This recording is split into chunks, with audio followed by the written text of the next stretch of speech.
ਜਸ ਪੰਜਾਬੀ ਦੇਖ ਰਹੇ ਸਾਰੇ ਦਰਸ਼ਕਾਂ ਨੂੰ ਸਤਿ ਸ਼੍ਰੀ ਅਕਾਲ। ਮੈਂ ਸੁਖਤਰਹਨ ਸਾਰੇ ਦਰਸ਼ਕਾਂ ਦਾ ਸਵਾਗਤ ਕਰਦੀ ਹਾਂ ਜੀ ਪ੍ਰੋਗਰਾਮ ਹੈਲਥ ਪਲੱਸ ਦੇ ਵਿੱਚ। ਇੱਕ ਐਸਾ ਪ੍ਰੋਗਰਾਮ ਜਿਸ ਦੇ ਵਿੱਚ ਹਰ ਵਾਰ ਅਸੀਂ ਤੁਹਾਨੂੰ ਬਹੁਤ ਸਾਰੀ ਸੁਜੈਸ਼ਨਸ ਹੈਲਥ ਐਡਵਾਈਸ ਦਿੰਦੇ ਹਾਂ। ਹੈਲਥ ਰਿਲੇਟਡ ਡੇਲੀ ਕਈ ਹੈਲਥ ਦੇ ਇਸ਼ੂਜ਼ ਦੇ ਬਾਰੇ ਡਿਸਕਸ਼ਨਸ ਹੁੰਦੀਆਂ, ਗੱਲਾਂ ਬਾਤਾਂ ਹੁੰਦੀਆਂ ਨੇ ਤੇ ਮਾਹਿਰ ਡਾਕਟਰ ਐਕਸਪਰਟ ਸਾਡੇ ਨਾਲ ਹੁੰਦੇ ਨੇ। ਤੇ ਅੱਜ ਵੀ ਸਾਡੇ ਨਾਲ ਇੱਕ ਬਹੁਤ ਹੀ ਵਧੀਆ ਐਕਸਪਰਟ ਨੇ ਡਾਕਟਰ ਦਵਿੰਦਰ ਬਲਹਾਰਾ ਜੀ, ਜੋ ਕਿ ਕਾਉਂਸਲਰ ਤੇ ਪੈਰੈਂਟਿੰਗ ਐਕਸਪਰਟ, ਪੈਰੈਂਟਿੰਗ ਕੋਚ ਨੇ। ਤੇ ਸਪੈਸ਼ਲੀ ਅੱਜ ਦੇ ਪ੍ਰੋਗਰਾਮ ਦੇ ਵਿੱਚ ਮੈਂ ਤੁਹਾਨੂੰ ਦੱਸਣਾ ਚਾਹਾਂਗੀ ਕਿ ਅੱਜ ਦੇ ਸਾਡੇ ਇਸ ਪ੍ਰੋਗਰਾਮ ਦੇ ਵਿੱਚ ਅੱਜ ਅਸੀਂ ਖਾਸ ਗੱਲਬਾਤ ਕਰਾਂਗੇ, ਖਾਸ ਡਿਸਕਸ਼ਨ ਕਰਾਂਗੇ ਪੈਰੈਂਟਿੰਗ ਐਕਸਪਰਟ ਤੇ ਕੋਚ ਦੀ। ਤੇ ਆਓ ਤੁਹਾਡੀ ਮੁਲਾਕਾਤ ਕਰਵਾਉਂਦੇ ਹਾਂ ਸਾਡੇ ਪ੍ਰੋਗਰਾਮ ਹੈਲਥ ਪਲੱਸ ਦੇ ਵਿੱਚ ਡਾਕਟਰ ਦਵਿੰਦਰ ਬਲਹਾਰਾ ਨਾਲ। ਸਤਿ ਸ਼੍ਰੀ ਅਕਾਲ ਸਰ। सत श्रीकाल जी। जस पंजाबी देख रहे सभी दर्शकों को नमस्कार जी। ਤੇ ਮੈਂ ਤੁਹਾਡਾ ਬਹੁਤ ਸਵਾਗਤ ਕਰਦੀ ਹਾਂ ਸਾਡੇ ਇਸ ਪ੍ਰੋਗਰਾਮ ਦੇ ਵਿੱਚ ਤੇ ਨਾਲੇ ਮੈਂ ਆਪਣੇ ਵਿਊਅਰਸ ਨੂੰ ਦੱਸਣਾ ਚਾਹਾਂਗੀ ਡਾਕਟਰ ਦਵਿੰਦਰ ਬਲਹਾਰਾ ਦੇ ਬਾਰੇ ਕਿ ਵੈਸੇ ਇਹਨਾਂ ਨੂੰ ਲੋਕ ਯਸ਼ਸਵੀ ਬਲਹਾਰਾ ਦੇ ਫਾਦਰ ਦੇ ਨਾਂ ਜਾਣਦੇ ਨੇ ਔਰ ਖਾਸ ਕਰਕੇ ਗੱਲ ਕੀਤੀ ਜਾਵੇ ਪੈਰੈਂਟਿੰਗ ਦੇ ਵਿੱਚ ਇੱਕਦਮ ਐਕਸਪਰਟ ਨੇ, ਪੈਰੈਂਟਿੰਗ ਦੇ ਰੋਲ ਮਾਡਲ ਨੇ ਔਰ ਇਹਨਾਂ ਨੇ ਰਿਸਰਚ ਕੀਤੀ ਹੈ ਹਿਊਮਨ ਇੰਟੈਲੀਜੈਂਸ ਦੇ ਵਿੱਚ, ਯਾਨੀ ਕਿ ਜਿਸ ਦੇ ਵਿੱਚ ਬਹੁਤ ਸਾਰੇ ਇਸ਼ੂਜ਼ ਆ ਜਾਂਦੇ, ਪੈਰੈਂਟਿੰਗ ਦੇ ਇਸ਼ੂਜ਼ ਆ ਜਾਂਦੇ ਨੇ, ਇਨਵਾਇਰਨਮੈਂਟ ਦੇ, ਸਟੱਡੀ ਦੇ, ਮੈਰਿਜ ਦੇ, ਕਰੀਅਰ ਦੇ। ਸੋ ਅੱਜ ਇਹਨਾਂ ਇਸ਼ੂਜ਼ ਦੇ ਬਾਰੇ ਅਗਰ ਤੁਸੀਂ ਵੀ ਗੱਲਬਾਤ ਕਰਨਾ ਚਾਹੋ, ਤੁਹਾਡਾ ਅਜਿਹਾ ਕੋਈ ਸਵਾਲ ਹੋਵੇ ਇਹਨਾਂ ਇਸ਼ੂਜ਼ ਦੇ ਬਾਰੇ, ਤੇ ਤੁਸੀਂ ਸਾਡੇ ਇਸ ਲਾਈਵ ਪ੍ਰੋਗਰਾਮ ਦੇ ਵਿੱਚ ਕਾਲ ਕਰ ਸਕਦੇ ਹੋ ਤੇ ਡਾਕਟਰ ਦਵਿੰਦਰ ਬਲਹਾਰਾ ਤੋਂ ਆਪਣਾ ਸਵਾਲ ਪੁੱਛ ਸਕਦੇ ਹੋ। ਡਾਕਟਰ ਸਾਹਿਬ, ਜਿਵੇਂ ਗੱਲ ਕੀਤੀ ਜਾਵੇ ਪੇਰੈਂਟਸ ਤੇ ਕਿਡਸ ਦਾ ਰਿਲੇਸ਼ਨ ਹਮੇਸ਼ਾ ਹੀ ਹੈਲਦੀ ਰਹਿਣਾ ਚਾਹੀਦਾ ਆ ਤਾਂ ਕਿ ਵਧੀਆ ਰਵੇ, ਸਮੂਥ ਰਵੇ, ਘਰ ਦਾ ਇਨਵਾਇਰਨਮੈਂਟ ਵੀ ਬਹੁਤ ਵਧੀਆ ਰਹਿੰਦਾ ਉਹਦੇ ਨਾਲ। ਬਟ ਫਿਰ ਵੀ ਜੇ ਆਪਾਂ ਬਾਹਰ ਦੇ ਇਨਵਾਇਰਨਮੈਂਟ ਦੀ ਗੱਲ ਕਰਦੇ ਆ, ਚਾਹੇ ਉਹਦੇ ਵਿੱਚ ਦੋਸਤ ਆ ਜਾਣ, ਸਟੱਡੀ ਆ ਜਾਏ, ਤੇ ਉਹ ਇਨਵਾਇਰਨਮੈਂਟ ਦਾ ਬਹੁਤ ਜ਼ਿਆਦਾ ਇੰਪੈਕਟ ਪੈਂਦਾ ਬੱਚੇ ਉੱਤੇ। ਸੋ ਜਿਸ ਦੇ ਚਲਦੇ ਆ ਕਿ ਡਿਫਰੈਂਟ ਓਪੀਨੀਅਨ ਹੋ ਜਾਂਦਾ, ਪੇਰੈਂਟਸ ਦਾ ਆਪਣਾ ਓਪੀਨੀਅਨ ਹੋ ਜਾਂਦਾ, ਬੱਚਿਆਂ ਦਾ कुछ और। सो उस टाइम पे की करना चाहिए या कि डिफरेंट ओपिनियन है? देखिए, ओपिनियन, क्योंकि जो हम बात करने जा रहे हैं वो बात ये नहीं कर रहे हैं कि सिर्फ किसी एक पर्टिकुलर एज के लिए। हम पेरेंटिंग शुरू होती है जब हम बच्चा हमारे घर में जन्म लेता है और उस दिन से उसका एनवायरनमेंट डिसाइड करता है कि उसने आने वाले टाइम में अपनी आने वाली लाइफ को क्या समझना है। वहाँ पे जो पेरेंट्स आपस में बात कर रहे हैं वही डिसाइड करेगा कि उसका अपने बच्चे के साथ, उन पेरेंट्स का अपने बच्चों के साथ में किस तरह का लिंक रहेगा, किस तरह का कनेक्शन रहेगा। अब वो कनेक्शन कितना इम्पॉर्टेंट है ये समझना बहुत ज़रूरी है। एनवायरनमेंट का मतलब ये हो गया कि जैसे हम ये मानते हैं और रिसर्च भी कहती है कि पहले 6 साल ज़िंदगी के कैरेक्टर बिल्डिंग टाइम के तौर पे जाने जाते हैं। कैरेक्टर बिल्डिंग टाइम का मतलब ये होता है कि आपको घर में किस तरह बातें करनी चाहिए, आपके नियर डियर जो है उनसे कैसे बात करनी है, आप किस तरह की ज़िंदगी जीने वाले हैं, चीज़ों को, अपने काम को कितनी अहमियत देने वाले हैं। ये बच्चा उनकी बातचीत से, किनकी, अपने पेरेंट्स की बातचीत से ही समझ लेता है, वहीं से जान लेता है कि मैं आने वाली जो लाइफ है मेरी वो इस तरह की होने वाली है। सो इसलिए वो एनवायरनमेंट सबसे पहले हमें अपने घर का सुधारना होगा। सुधारने का मतलब ये नहीं है कि हमें किसी तरह की कोई स्पेशल उसके लिए प्रोविजंस करनी है। हमें कुछ डायलॉग डिलीवरीज जो हैं वो इस तरह की ध्यान रखनी होती हैं जिनको बच्चा थोड़ा सीरियसली लेता, क्योंकि बच्चे के लिए हर डायलॉग इतना ही इम्पॉर्टेंट है। आपको कई बार ऐसा लगेगा कि अभी ये बच्चा है, इसको समझ नहीं आ रहा है। मैं एक बात आपको बताऊं और आप लोग भी इससे वाकिफ़ होंगे कि चाहे किसी को आपकी बात समझ में आए या ना आए, आपके शब्द समझ में आए या ना आए, आपकी भाषा समझ में आए या ना आए, लेकिन आपका एटीट्यूड और आपके मन में क्या है वो एकदम सामने वाला समझ लेता है। और बच्चा इतना इंटेलिजेंट होता है कि उसे शुरुआत में जब लैंग्वेज का ज्ञान नहीं है तो वो सारी चीज़ें, अपनी एक्सप्रेशंस जो हैं वो रो कर, अपने भाव दिखा करके तब एक्सप्रेस करता है। तो वो इतना इंटेलिजेंट है कि वो सामने वाले की आंखों से ही समझ लेता है। तो क्या वो ये नहीं समझेगा कि ये जो बात कहने वाला है वो किस तरह का है, वो कैसी बात कहना चाह रहा है और क्या कह रहा है। जी। डॉक्टर साहब, जिमें कि तुसी कनैक्शन की गल की है तो इन्वायरमेंट का बहुत इंपैक्ट पैंदा बच्चों उत्ते, क्योंकि पहला शुरुआत जिद्दां छोटी उम्र की तुसी कीती है, इन्वायरमेंट तो घर के फैमिली का जो इन्वायरमेंट बच्चा सीखता है, लेकिन जो बाहर का इन्वायरमेंट है बहुत सारिया चीज़ां सीखता है जिस बारे घरदियां नूं नॉलेज भी नहीं होंदी। सो इस करके उन्होंने ओपीनियन ना डिफरेंट हो जाता है तो उन्होंने कनैक्शन किस तरह स्ट्रोंग रहे कि जब डिफरेंट ही ओपीनियन हो गया तो उन्होंने कनैक्शन पेरेंट्स ते बच्चा का स्ट्रोंग रहे उस विच। ओपीनियन डिफरेंट होना बहुत अच्छी बात है। आप अगर पूरी सृष्टि को देखेंगे, अगर पूरी नेचर को देखेंगे तो जो डाइवर्सिटी है वही ब्यूटी है इसकी। अगर हम ये सोचने लगे कि जैसे हम सोचते हैं वैसे ही हमारा बच्चा सोचे या वैसे ही कोई भी बच्चा सोचे, तो उसी वक्त जो है हमारी डाइवर्सिटी खत्म हो जाएगी और जी। ब्यूटी खत्म हो जाएगी।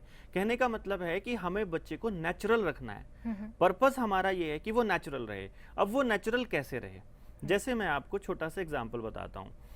एक हमारे यहाँ पे क्या होता है, इंडिया में कह लीजिए या हमारी जो संस्कृति है वो क्या कहती है कि हमें बड़ों की रिस्पेक्ट करनी चाहिए। जैसे एक छोटी सी हम इशू रिस्पेक्ट पे ले लेते हैं।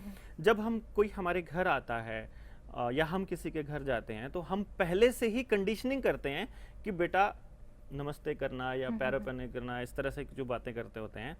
अब बच्चा ये नहीं समझ पाता कि वो मुझे क्यों करना है, पहली बात तो। सेकंड चीज क्या होती है कि वो उस कल्चर को नहीं देख रहा आसपास।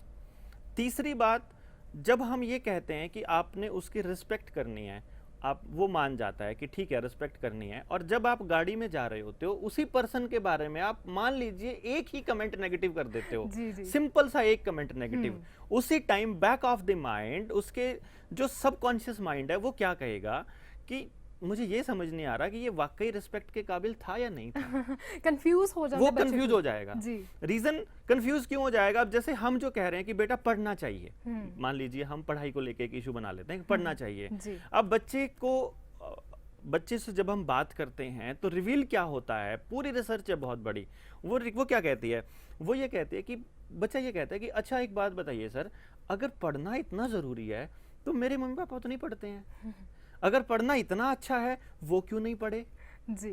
और अगर वो नहीं पढ़े तो फिर वो मुझसे क्यों एक्सपेक्ट कर रहे हैं। तीसरी बात ये है कि एक बच्चा पढ़ाई के लिए, जैसे हम क्या कहते हैं कि पढ़ाई करने के लिए जिस तरह की पढ़ाई हमें चाहिए होती है, जो आजकल ट्रेंड में है, मार्क्स और कंपटीशन काइंड ऑफ, वो पढ़ाई एक इंटेलिजेंस है, लॉजिकल इंटेलिजेंस, जिसके लिए वो रिस्पॉन्सिबल है उस पढ़ाई के लिए, और एक पर्सन में होती है 8 इंटेलिजेंस। अब बताइए आप 7 इंटेलिजेंस को कैसे इग्नोर कर सकते हो? जी। अगर आप उन इंटेलिजेंसेस को इग्नोर करेंगे, उस बच्चे को नेचुरल नहीं रहने देंगे, तो उसके सबकॉन्शियस माइंड में एक बात जाती जाएगी कि जो मेरा माइंड है ये मुझे उसके उल्टी दिशा में लेके जा रहे हैं, और अगर गलत डायरेक्शन में कोई लेके जा रहा है, हमें मान लीजिए मैं किसी को भी कोई लेके जाता है, वो समझ जाता है कि ये ठीक नहीं जा रहा है, एंड वहीं से कन्फ्लिक्ट और जो ओपिनियन है डिफरेंस वो शुरू हो जाता है। जी बिल्कुल बिल्कुल। ਤੇ ਨਾਲ ਹੀ ਮੈਂ ਇੱਕ ਵਾਰ ਫਿਰ ਤੋਂ ਆਪਣੇ ਵਿਊਅਰਸ ਨੂੰ ਦੱਸਣਾ ਚਾਹਾਂਗੀ ਡਾਕਟਰ ਦਵਿੰਦਰ ਬਲਹਾਰਾ ਜੀ ਦੇ ਬਾਰੇ, ਜਿਸ ਤਰ੍ਹਾਂ ਗੱਲ ਕੀਤੀ ਹੈ ਕਿ ਕਈ ਵਾਰ ਕਨਫਿਊਜ਼ਨ ਹੋ ਜਾਂਦੀ ਹੈਗੀ ਬੱਚਾ ਦੇ ਵਿੱਚ ਸਟੱਡੀ ਨੂੰ ਲੈ ਕੇ ਵੀ, ਲੇਕਿਨ ਉੱਥੇ ਹੀ ਜਿਵੇਂ ਕਿ ਆਪ ਹੀ ਬਹੁਤ ਵੱਡਾ ਰੋਲ ਮਾਡਲ ਨੇ, ਇਸ ਪੈਰੈਂਟਿੰਗ ਐਕਸਪਰਟ ਨੇ, ਤੇ ਇਸ ਦੀ ਸ਼ੁਰੂਆਤ ਇਹਨਾਂ ਦੇ ਘਰ ਦੇ ਵਿੱਚੋਂ ਹੀ ਹੋਈ ਹੈ। ਜਿਵੇਂ ਕਿ ਮੈਂ ਯਸ਼ਸਵੀ ਬਲਹਾਰਾ ਦੇ ਬਾਰੇ ਦੱਸਿਆ, ਜੋ ਕਿ ਬਹੁਤ ਹੀ ਜ਼ਿਆਦਾ ਇੰਟੈਲੀਜੈਂਟ ਨੇ, ਔਰ ਕਾਫੀ ਸਾਰੇ ਉਹਨਾਂ ਨੇ ਆਪਣੇ ਨਾਮ ਬਹੁਤ ਸਾਰੇ ਅਵਾਰਡ ਵੀ ਲਗਵਾਏ ਨੇ, ਬਹੁਤ ਸਾਰੇ ਇਹੋ ਜਿਹੇ ਉਹਨਾਂ ਨੇ ਬਹੁਤ ਵਧੀਆ ਰਿਵਾਰਡ ਲਿੱਤੇ ਨੇ। ਔਰ ਸਪੈਸ਼ਲੀ ਗੱਲ ਕੀਤੀ ਜਾਵੇ ਕਿ ਵੰਡਰ ਕਿਡਸ ਬਹੁਤ ਵੱਡੀ ਲਿਸਟ ਹੈ, ਬਹੁਤ ਸਾਰੇ ਵੰਡਰ ਕਿਡ ਵੀ ਇਹਨਾਂ ਨੇ ਬਣਾਏ ਨੇ। ਸੋ ਅਗਰ ਤੁਸੀਂ ਵੀ ਕੋਈ ਅਜਿਹਾ ਇਸ਼ੂ ਹੈ ਪੇਰੈਂਟਿੰਗ ਨੂੰ ਲੈ ਕੇ, ਚਾਹੇ ਕਈ ਵਾਰ ਬੱਚੇ ਪੇਰੈਂਟਸ ਦੀ ਗੱਲ ਨਹੀਂ ਸੁਣਦੇ, ਗੱਲ ਸਮਝਦੇ ਨਹੀਂ ਹੈ, ਬੜੇ ਇਸ਼ੂਜ਼ ਹੋ ਜਾਂਦੇ ਕਰੀਅਰ ਨੂੰ ਲੈ ਕੇ, ਸਟੱਡੀ ਨੂੰ ਲੈ ਕੇ। ਸੋ ਇਸ ਬਾਰੇ ਅਗਰ ਤੁਸੀਂ ਵੀ ਕੋਈ ਸਵਾਲ ਪੁੱਛਣਾ ਚਾਹੋ ਸਾਡੇ ਇਸ ਪ੍ਰੋਗਰਾਮ ਦੇ ਵਿੱਚ ਕਾਲ ਕਰ ਸਕਦੇ ਹੋ। ਜੀ ਡਾਕਟਰ ਸਾਹਿਬ, ਜਿਵੇਂ ਕਿ ਮੈਂ ਕਿਹਾ ਆ ਕਿ ਪੇਰੈਂਟਸ ਹਮੇਸ਼ਾ ਉਹਨਾਂ ਨੂੰ ਲੱਗਦਾ ਹੈ ਕਿ ਬੱਚੇ ਨਾ ਉਹਨਾਂ ਦੀ ਗੱਲ ਮੰਨਦੇ ਨਹੀਂ ਹੈ, ਕਿ ਕੋਈ ਵੀ ਗੱਲ ਕਹਿੰਦੇ ਬੱਚੇ ਸਮਝਦੇ ਨਹੀਂ ਹੈ, ਤੇ ਪੇਰੈਂਟਸ ਨੂੰ ਇਦਾਂ ਕਿਉਂ ਲੱਗਦਾ ਕਿ ਵਾਕਈ ਬੱਚੇ ਜਿਹੜੇ ਆ ਪੇਰੈਂਟਸ ਦੀ ਗੱਲ ਨਹੀਂ ਸਮਝਦੇ, नहीं सुनते ने? एक इसके लिए क्या करता है कि हम अपने पूरी लाइफ को एक बार रिवाइंड करके देखिए आप अपनी जिंदगी को, जी। और किसी भी पर्सन को आप देखेंगे, आपने किसी से एडवाइस लेनी है, क्या आप अपने काम वाली से कार लेने के लिए एडवाइस लेते हो क्या? बिल्कुल नहीं। नहीं लेते। जी। क्यों नहीं लेते? क्योंकि लगता नहीं है कि वो एडवाइस वो दे सकती है। रीजन क्या है? तब आप कार लेनी है तो किससे एडवाइस लेंगे आप? जिसने या तो कारें बहुत सारी चला रखी है, या कोई मैकेनिक है, या कोई कार की ऊपर वो एक्सपर्ट है। जी। इसी तरह से, लेकिन जब घर का अगर सफाई का सामान लेकर आना है तो वो वही बताएगी काम वाली ही कि क्या सामान लेकर आना है, जिसका काम है जिसका काम है वही जाने। अब पेरेंट्स क्या करते हैं कि they are not career experts, they are not experts in studies also. वो ये कहते हैं कि हम नहीं पढ़ पाए बेटा, लेकिन तुम पढ़ लो। मतलब वो पहले ही डिफाइन कर देते हैं कि हम नहीं हैं एक्सपर्ट। और क्या वो बच्चा नहीं समझता है कि एक्सपर्ट जो एक्सपर्ट नहीं है वो मुझे एडवाइस कर रहा है पर्सन? जी। मैं ये मानता हूँ कि जो एडवाइस करने का काम है, जो पढ़ाने का काम है, वो उनके ऊपर छोड़ दिया जाए। जो पढ़ाते हैं उनको ईमानदारी से अपना काम करने दिया जाए, और जो पेरेंट है उनका काम पेरेंटिंग का है, वो उसको ईमानदारी से करें। क्योंकि सबसे जरूरी क्या है, बच्चे के साथ में कनेक्ट होना जी। अब मान लीजिए आपने एक सवाल पूछा या एक थोड़ी सी बात की कि बच्चे कहना नहीं मानते हैं या उनकी सुनते नहीं हैं, जी। पेरेंट्स की नहीं सुनते हैं। क्यों नहीं सुनते हैं? मैंने खुद ऑब्जर्व किया, बहुत एक्सपेरिमेंट्स किए। उन एक्सपेरिमेंट्स में क्या निकल के आया कि जिनकी मदर्स और जिनके फादर्स अपने बच्चे को बात सुनने से पहले जो उनका रिएक्शन होता है, जैसे मैं आपको बता रहा हूँ, पापा फोन पे लगे हुए हैं, बेटा आता है, आके वो कहता है पापा पापा, और उसने छोटी सी ड्राइंग बनाई है, वो दिखाने आया है, और वो पापा उसको 1 मिनट में कहता है 2 मिनट रुक, 2 मिनट, और फोन पे लगे हुए हैं और वो उसको रोक रहे हैं। वो खड़ा है, वेट कर रहा है, और वो फोन पे लगे हुए हैं। जी। इसी तरह से मम्मा कर रही हैं रिपीटेडली। मान लीजिए पूरी उसको शुरुआत में 3-4 बार अगर उसको ये चीजें देखनी पड़ गई, तब क्या होगा कि जब वो अपना फेवरेट चैनल देख रहा है, उस वक्त मम्मा अगर उसको बुलाएगी कि आओ बेटा खाना खा लो, तो उसका यही रिएक्शन आएगा, 2 मिनट रुको बस। जी। एक बहुत टिपिकल चीज है, क्योंकि बच्चे को नहीं पता कि दुनिया क्या होती है। बच्चे को नहीं मालूम कि संसार में मुझे करना क्या है, जीना क्या है। उसकी तरफ से वो जो इस तरह से फोन पे लगे लगे हाथ करना है, उसको ये लगता है कि जिंदगी इसी तरह से जीनी होती है। क्योंकि आप अपनी लाइफ को देखोगे, आपके ऊपर कितना असर हुआ लोगों के समझाने का, और जो माँ बाप ये कह रहे हैं कि मेरा बच्चा मेरी बात नहीं मानता, वो कहने की कितनी बात मानते हैं। जो बात हम बात कर रहे हैं पेरेंट्स को, वो पेरेंट हमारे कहने पे कितने % मान जाते हैं। ये आपने नोटिस किया कभी? जी। क्योंकि आप बच्चा जो है वो हमसे ज्यादा इंटेलिजेंट है, ये बात हमें माननी पड़ेगी। या तो आपको साबित करना पड़ेगा कि आप उससे ज्यादा जानते हो, और किसी भी मोमेंट पे अगर आप ये कह देते हो, मान लीजिए बच्चे ने आपसे सवाल पूछा और आप ये कह देते हो कि बेटा ये तो मुझे मालूम नहीं है, लेकिन उससे पहले क्या था, उसके छोटा सा बच्चा है 3 साल का 4 साल का, वो स्कूल जाना शुरू नहीं हुआ, और स्कूल शुरू नहीं हुआ लेकिन वो क्या कर रहा है, वो उसके पेरेंट्स जो हैं वो सबको बता रहे हैं, अरे मेरे बेटे ने तो इतना अच्छा काम किया, वो ऐसे बोला, उसको अभी से इतना पता है। मतलब हम उसे क्या कह रहे हैं, हम उसे ये बता रहे हैं कि वो बहुत इंटेलिजेंट है। धीरे धीरे फिर हम उसे अपने तरह का बनाने की कोशिश करते हैं। जी। जब हम उसे अपनी तरह बनाने की कोशिश करते हैं, तो उसकी नेचुरल जो इंस्टिंक्ट है, नेचुरल टेंडेंसीज हैं, उनको हम फिर नुकसान पहुंचाने की कोशिश करते हैं, और उसी वक्त वहां से फिर कन्फ्लिक्ट शुरू होता है। और फिर पेरेंट, पापा उसके सुपरमैन है, वो उसे बिठा के बाइक पे कार में घुमा के लाते हैं, उसके लिए जो उसे चाहिए वो ला के देते हैं, और फिर जैसे ही वो स्कूल जाना शुरू हो रहा है, फिर उसकी जो प्यार है और जो उसके जो पापा के रिवार्ड्स हैं और जो उसकी शाबाशियां हैं, फिर वो नंबरों के ऊपर कनेक्ट कर दी जाती हैं। बिल्कुल बिल्कुल। तो वो क्या समझता है कि भाई मेरे पापा जो थे वो पहले तो मैं सुपरमैन था, पापा मेरी सर बात मानते थे, अब पता नहीं क्यों नहीं मानते। और फिर क्या होता है आप देखेंगे कि फिर पापा ने कहा कि पापा कहते हैं कि बेटा ये मुझे नहीं आता, मुझे ये समझ में नहीं आ रहा, आप तो बहुत ज़्यादा काम, मतलब ये तो बहुत मुश्किल हो गया है, बहुत टाइम पहले हमने पढ़ा था, इस तरह के डायलॉग बोलते हैं। तो जो सुपरमैन वाली इमेज है, आप देखेंगे वो किस तरह से, मतलब एक तरह से ब्लास्ट होता है उसके अंदर, कि भाई ये तो पापा, तो मुझे लगता था कि इनको तो सब आता है, ये तो बहुत इंटेलिजेंट है, और इनको तो कुछ ही नहीं आता। मैं तो ये पूछता हूँ ये भी नहीं बता पा रहे, ये तो मुझे मैथ्स भी नहीं बता पा रहे, ये तो मुझे साइंस भी नहीं बता पा रहे। जी। क्योंकि मैंने इस जिंदगी को और इस तरह की पेरेंटिंग को मैंने अपनी लाइफ में और अपने घर में देखा है। जी। 11 साल का हो गया मेरा बेटा, शादी को हमारे 12 साल हो गए। एंड आप देखेंगे कि हम लोग दोनों गवर्नमेंट जॉब पे थे, बट आफ्टर सम टाइम हमने डिसीजन लिया कि हमें जो है सारी की सारी केयर, सारा टाइम उसके ऊपर लगाना है। हमने वो सारी नौकरी दोनों ने छोड़ी। और सबसे बड़ी बात क्या है कि हमें नौकरी नहीं करनी, फिर भी लगातार 11 साल से 12 साल से हम दोनों पढ़ रहे हैं मियां बीवी। बिल्कुल। ਤੇ ਡਾਕਟਰ ਦਵਿੰਦਰ ਅਸੀਂ ਇਦਾਂ ਹੀ ਤੁਹਾਡੇ ਨਾਲ ਗੱਲਬਾਤ ਕਰਦੇ ਰਵਾਂਗੇ। ਸੋ ਜਿਸ ਤਰ੍ਹਾਂ ਆਪਣੇ ਵਿਊਅਰਸ ਨੂੰ ਦੱਸ ਹੀ ਦਿੱਤਾ ਕਿ ਅੱਜ ਆਪਾਂ ਪੈਰੈਂਟਿੰਗ ਐਕਸਪਰਟ ਸਾਡੇ ਨਾਲ ਨੇ, ਸੋ ਇਸ ਬਾਰੇ ਆਪਾਂ ਗੱਲਬਾਤ ਕਰ ਰਹੇ ਹਾਂ। ਇਸ ਰਿਗਾਰਡਿੰਗ ਕੋਈ ਵੀ ਇਸ਼ੂ ਦੇ ਰਿਗਾਰਡਿੰਗ ਤੁਸੀਂ ਸਵਾਲ ਪੁੱਛਣਾ ਹੋਵੇ ਸਾਡੇ ਪ੍ਰੋਗਰਾਮ 'ਚ ਕਾਲ ਕਰ ਸਕਦੇ ਹੋ। ਫਿਲਹਾਲ ਇੱਥੇ ਸਮਾਂ ਇੱਕ ਛੋਟੇ ਜਿਹੇ ਬ੍ਰੇਕ ਦਾ ਹੋ ਗਿਆ ਜੀ, ਮਿਲਦੇ ਹਾਂ ਬ੍ਰੇਕ ਤੋਂ ਬਾਅਦ।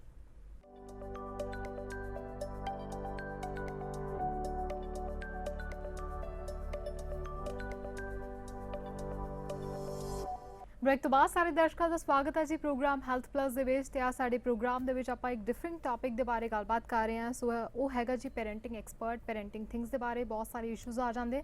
ਸੋ ਇਸ ਰਿਗਾਰਡਿੰਗ ਅਗਰ ਤੁਸੀਂ ਕੋਈ ਵੀ ਸਵਾਲ ਪੁੱਛਣਾ ਹੋਵੇ ਸਾਡੇ ਇਸ ਪ੍ਰੋਗਰਾਮ ਦੇ ਵਿੱਚ ਕਾਲ ਕਰ ਸਕਦੇ ਹੋ ਤੇ ਡਾਕਟਰ ਦਵਿੰਦਰ ਬਲਹਾਰਾ ਜੀ ਤੋਂ ਆਪਣਾ ਸਵਾਲ ਪੁੱਛ ਸਕਦੇ ਹੋ। ਹੈਲੋ ਹੈਲੋ ਸੋਖਾ ਜੀ, ਸਤਿ ਸ਼੍ਰੀ ਅਕਾਲ ਆਂਟੀ ਜੀ। ਮੈਂ ਸਰਜੀਤ ਆਂਟੀ ਬੋਲਦੀ ਆ। ਮੈਂ ਚਲੋ ਉਹ ਤਾਂ ਪਤਾ ਹੀ ਹੈ ਵੀ ਬੱਚਿਆਂ ਬਾਰੇ ਮੈਂ ਤਾਂ ਤੁਹਾਨੂੰ ਅਰਬਾ ਕਰਬਾ ਪਿਆਰ ਹੀ ਦੇਣਾ ਹੈ। ਹੁਣ ਤਾਂ ਤੂੰ ਡਾਕਟਰ ਬਣ ਗਈ ਤੇ ਡਾਕਟਰ ਨੂੰ ਵੀ ਬਾਹਲਾ ਅਰਬਾ ਕਰਬਾ ਪਿਆਰ ਤੇ ਬੱਚਿਆਂ ਨੂੰ ਅਸੀਂ ਕਿਵੇਂ ਰੱਖਣਾ, ਕਿਵੇਂ ਪੜਾਉਣਾ, ਕਿਵੇਂ ਬਿਠਾਉਣਾ, ਇਹ ਮਾਂ ਪਿਓ ਦਾ ਹੁੰਦਾ ਹੈਗਾ ਉਹਨਾਂ ਨੂੰ ਦੱਸਣਾ। ਧੰਨਵਾਦ ਆਂਟੀ ਜੀ। ਅਸੀਂ ਪੜਾਉਣਾ ਕਿਵੇਂ, ਪਾਲ ਪੋਸਣਾ ਕਰਨੀ ਹੈ। ਮਤਲਬ ਸਵਾਲ ਤਾਂ ਕੋਈ ਨਹੀਂ ਬੇਟਾ, ਬਸ ਤੁਹਾਨੂੰ ਪਿਆਰ ਹੀ ਦੇਣਾ ਸੀਗਾ। ਜੀ ਸ਼ੁਕਰੀਆ ਆਂਟੀ ਜੀ, ਤੂੰ ਡਾਕਟਰ ਬਣ ਗਈ। Thank you so much aunty ਜੀ। ਤੇ ਫਿਲਹਾਲ ਜਿਵੇਂ ਆਪਾਂ ਡਿਸਕਸ਼ਨ ਕਰ ਰਹੇ ਹਾਂ, ਸੋ ਜਿਵੇਂ ਕਿ ਡਾਕਟਰ ਸਾਹਿਬ ਤੁਸੀਂ ਬਹੁਤ ਸਾਰੇ ਵੰਡਰ ਕਿਟਸ ਬਣਾਏ ਨੇ, ਸੋ ਕਿਵੇਂ ਇਹ ਪੋਸੀਬਲ ਹੋਇਆ, ਇਸ ਬਾਰੇ ਸਾਨੂੰ ਜ਼ਰੂਰ ਤੁਸੀਂ ਦੱਸੋ। वंडर किड में वंडर किड क्यों है, मतलब अगर इसको थोड़ा सा एक्सप्लेन करूं लेमैन लैंग्वेज में जी तो कुछ भी डिफरेंट नहीं है। ओके ये लोगों के लिए वंडर किड होना, उनके लिए वंडर किड हो सकता है, बट एक्चुअली कोई वंडर किड वाली कोई बात नहीं है। वो नॉर्मल बच्चे हैं। फ़र्क क्या है कि वो उस काम को इतने दिल से कर रहे हैं कि वो उसमें परफेक्शन आ जाती है। ओके अब मान लीजिए एक बच्चे को एक चीज़ एक बार उसने कर ली, जब उसने वो कर ली तो उसको उसके बाद कोई प्रॉब्लम है ही नहीं है। आप देख रहे हैं जी। कि मान लो बच्चे को काम करते हुए उसने एक बार कर लिया कोई काम और अब उसको उससे आगे जाना है, करने के लिए उसके पास बहुत कुछ है। जब उसके पास करने के लिए बहुत कुछ है तो जी अब इतना सारा काम करने के बाद उस एज में आप ये देखिए 7 साल की उम्र में यशस्वी ने 10th तक के फिजिक्स केमिस्ट्री मैथ्स को पूरा ख़त्म करके और मुझे वो कहता है पापा जी अब मैं क्या करूं, तो आप बताइए मैं उसे क्या बताऊं कि क्या करूं। फिर मैं उसे बोलता हूँ कि चलो एक काम करते हैं, ऑर्गेनिक केमिस्ट्री पढ़ते हैं। उससे पहले ना पीरियोडिक टेबल पढ़नी पड़ेगी और उसको पूरी पीरियोडिक टेबल उसने मुझे एक हफ्ते में कंप्लीट करके दे दी। वाओ, जो that's मास्टर्स करने वाले बच्चों को समझ में नहीं आता वो उसने 6 साल की उम्र में कंप्लीट करके 7 साल की उम्र में मुझे दे दिया। जी। इसलिए लोगों के लिए वो वंडर किड है। ਹੈਲੋ ਹੈਲੋ ਸਤਿ ਸ਼੍ਰੀ ਅਕਾਲ ਜੀ। ਸਤਿ ਸ਼੍ਰੀ ਅਕਾਲ ਜੀ। ਹਾਂਜੀ ਜੀ, ਸਵਾਲ ਪੁੱਛੋ ਤੁਸੀਂ ਆਪਣਾ। ਹਾਂਜੀ ਮੇਰਾ ਸਵਾਲ ਇਹ ਹੈ ਕਿ ਮੇਰੀ ਬੇਟੀ ਦਾ ਬਹੁਤ ਛੋਟੀ ਆ, 15 ਮੰਥ ਦੀ ਆ, 15 ਮੰਥ। ਓਕੇ ਤਾਂ ਜਦੋਂ ਕਦੇ ਕਦੇ ਗੁੱਸਾ ਕਰਦੀ ਆ, ਸਿਰ ਪਟਕਦੀ ਆ ਨੀਚੇ ਜਿੱਦਾਂ ਕਾਰਪੇਟ ਤੇ, ਤਾਂ ਮੈਨੂੰ ਹੁੰਦਾ ਵੀ ਮੈਂ ਉਹਨੂੰ ਸਮਝਾਵਾਂ ਪਿਆਰ ਦੇ ਨਾਲ ਵੀ ਨਹੀਂ, ਉਹ ਇੱਕ ਰੋਟੀ ਨਹੀਂ ਖਾਂਦੀ। ਜਿੱਦਾਂ ਮੈਨੂੰ ਟਰਾਈ ਕਰਦੀ ਆ ਵੀ ਰੋਟੀ ਖਾਇਆ ਕਰੇ ਥੋੜੀ ਥੋੜੀ, ਤੇ ਜੇ ਅਸੀਂ ਫੂਡ ਗ੍ਰੈਂਡ ਕਰਕੇ ਦੇ ਦਿੰਦੇ ਆ ਤਾਂ ਫੇਰ ਖਾ ਲੈਂਦੀ ਆ। ਤੇ ਕਿਸ ਤਰ੍ਹਾਂ मैं अपनी बेटी ਨੂੰ ਸਮਝਾਵਾਂ? ਟਰਾਈ ਕਰਦੀ ਪਿਆਰ ਨਾਲ ਪਰ नहीं खांदी हैगी। आप एक बात बताइए, जब वो सिर मारती है जमीन में तो कितनी देर के लिए ऐसा होता है? सिर्फ 3 बार, जैसे 3 बार मारेगी या सिर पे हाथ मारेगी। कोई नहीं करता घर में ऐसे। हम हैरान कैसे कैसे कर रही है वो। इस तरह से कैसे करती है? आप जब उसने पहली बार किया तो आपका रिएक्शन क्या था? तो पहली बार किया तो हम हैरान हो गए, किसने घर में ऐसा किसने किया? किसी ने नहीं किया। तो मैंने उसको पहली बार बोला नो, तो उसने मेरी तरफ देखा, हाँ कि मम्मा ने बोला नो। पर अभी नानी मम्मा जब कोई उसको बोल देते कि ऐसे नहीं करना, तो वो सिर पटकेगी अपना। देखिए कई बार ऐसा होता है कि जब बच्चा इस तरह का कोई एबनॉर्मल सा बिहेवियर शो करता है और हम उसकी उस एक्टिविटी को कहीं या तो हम हंस पड़ें या एकदम से ऐसा रिएक्शन शो कर दें, रिकग्निशन जैसे ही उसके काम को मिलती है वो बच्चा उस चीज़ को कंटिन्यू करने की कोशिश करेगा। तो जो चीज़ आपको नहीं पसंद या ऐसा लगता है कि ये चीज़ इसके व्यवहार में से निकलनी चाहिए, और क्योंकि बच्चा बहुत छोटा है उसे समझाइए मत। आप एक काम करिए, आप उसको इग्नोर कर दीजिए, उसकी उस हरकत पे कुछ भी रिएक्शन मत शो करिए। जैसे उसे लगेगा कि उसका ये करना किसी काम का ही नहीं है, इनको ना तो अच्छा लग रहा है और ना बुरा लग रहा है, तो इसका मतलब है this is the wastage of time. थोड़े टाइम के बाद अपने आप बंद हो जाएगी। दूसरी बात आपने खाने के लिए बोली है। खाने का एक बहुत अच्छा सा तरीका है कि आप उसे भूखा रख दीजिए पहले, और उसके बाद आप जो खाने को देंगे उसे खा लेगी वो।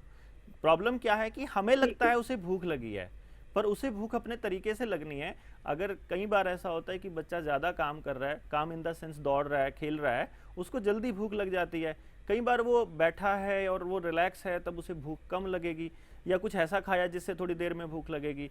तो आप अज्यूम मत करिए कि इसको भूख लगी है। हाँ, उसको ऑफर कर सकते हो, क्योंकि हम लोग पेरेंट्स में क्या चीज़ है खाने को लेकर के और पढ़ाई को या इस तरह के बिहेवियर को लेके, हमें लगता है कि उसे खा लेना चाहिए और बच्चे को कैसा लगता है, हाँ जी। उसको ये फील होता है कि ये जो खाना है ना, ये मैं अपने लिए नहीं खा रहा, ये मैं इनको खुश करने के लिए खा रहा हूँ। तो उसका बड़ा आसान सा तरीका है, उसको खाना उसे खाना है, पेट उसका भरना है, आप उसके लिए चिंता मत करिए, क्योंकि आप चिंता करेंगे तो उसे लगेगा कि ये इनका काम है और मैं इनका काम करके एहसान कर रहा हूँ इनके ऊपर। तो सिंपल उसे फ्री छोड़ दीजिए, भूख लगेगी वो अपने आप ही डिमांड कर लेगा ना। अच्छा जी, हाँ ठीक जी, है। हाँ जी। Thank you so much. हाँ जी, थैंक यू। Welcome.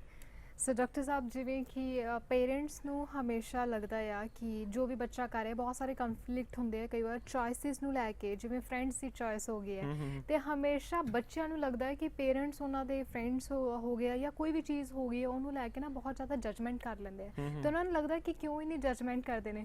ਸੋ ਉਸ ਅਕੋਰਡਿੰਗਲੀ ਕੀ ਕਰਨਾ ਚਾਹੀਦਾ ਹੈ? सबसे पहले आपको अपने अंदर से पेरेंट्स को नेगेटिविटी निकालनी पड़ेगी। नेगेटिविटी कैसे निकालनी पड़ेगी? अगर बच्चा ये देख रहा है कि मेरे मम्मी पापा जो हैं वो आपस में बहुत ज़्यादा हीटेड आर्गूमेंट करते हैं, आपस में लड़ते रहते हैं, आपस में बहस करते रहते हैं, तो वहाँ से उसका सबकॉन्शियस माइंड क्या सोचता है कि फर्स्ट नंबर इनकी दोनों की चॉइस ख़राब हो गई। दूसरे नंबर पे बच्चा कहता है कि बेटा कुछ पढ़ लो और तुम पढ़ के कुछ बन जाओ, हम तो नहीं बन पाए। इसका मतलब वहाँ पर भी उनकी चॉइस गलत हो गई। बहुत सारी नेगेटिव चीज़ें ऐसी कहेंगे पेरेंट्स बच्चों को कि हमने ये गलतियां कर दी, हमने ये सब कर दिया और हम खुश नहीं हैं। सो वो ये कह रहे हैं कि जब ये अपनी ज़िंदगी के लिए सही डिसीजन नहीं ले पाए तो ये मेरा डिसीजन कैसे सही ले पाएंगे, उनको उसको डाउट है।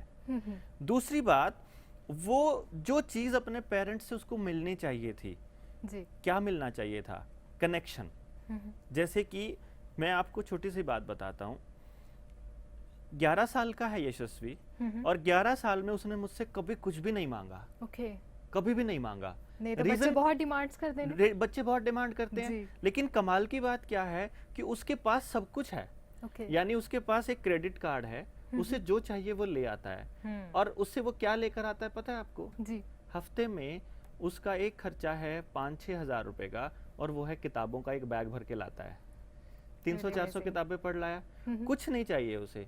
रीजन क्या है? बहुत बार पेरेंट क्या करते हैं, जानबूझ के या गलती से, अब वो ना अपने बच्चे को टाइम नहीं दे पाते और उसकी कंपनसेशन कहाँ ढूंढते हैं? वो ऐसी चीज़ों में कि हम इसे मैकडी घुमा लाते हैं, हम इसे फलां जगह घुमा लाते हैं, पिज़्ज़ा खिला लाते हैं, मूवी दिखा लाते हैं और इसको कुछ गैजेट्स दे देते हैं। वो अपने प्यार को उन चीज़ों के अंदर, उसके अंदर मिक्स कर देते हैं। वो बेसिकली क्या है कि उसको सामान देना है, उसको कोई गैजेट देना है, वो देते रहिए।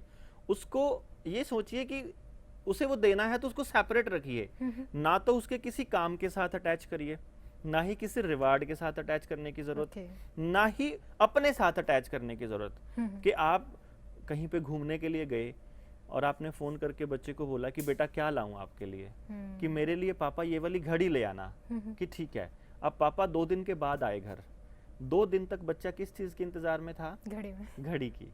मतलब आपने जानबूझकर या अनजाने में उस बच्चे को घड़ी के साथ कनेक्ट कर दिया रादर देन पापा के साथ। क्योंकि मैंने जिंदगी में एक बार पूछा उससे, वो करनाल रहता होता था, मैं चंडीगढ़ में थोड़ा कुछ काम कर रहा था। मैंने एक दिन वैसे ही मैं मॉल में घूम रहा था और उसने मुझे फ़ोन किया कि पापा कहाँ पर हो आप? मैं ऐसे ही घूम रहा हूँ बेटा, मार्केट में हूँ, कुछ लाऊं आपके लिए? और जैसे ही मैंने उससे पूछा, मेरे से गलती हो गई, मैंने ऐसा सोचा कि यार ये तो बच्चे को मुझे गलत बोल दिया मैंने कि क्या लाऊं आपके लिए। और वो मुझे लगा, मुझे बड़ी खुशी हुई जब मेरे बेटे ने बोला कुछ नहीं पापा, बस अगर कुछ लाना ही है तो कोई अच्छी से किताब ले आना। And that was the moment I thought कि चलो शुक्र है कि मैं अपने आप से कनेक्ट नहीं तोड़ पाया। मुझे उसे कुछ भी चाहिए होता है ना, वो गाड़ी में जाते हुए मेरी तरफ जैसे रियर व्यू मिरर में पीछे बैठा बैठा ऐसे करता है, हाँ पापा। मैं क्या बोलता हूँ, मिल जाएगी चलो छुट्टी, उससे ज्यादा नहीं। क्योंकि रीजन क्या है, आप अगर उसकी किसी भी कोई भी चीज उस बच्चे को दे रहे हो ना, वो उस मतलब प्यार नहीं दिखना चाहिए, उसकी उस चीज की जरूरत है उसे दे दीजिए।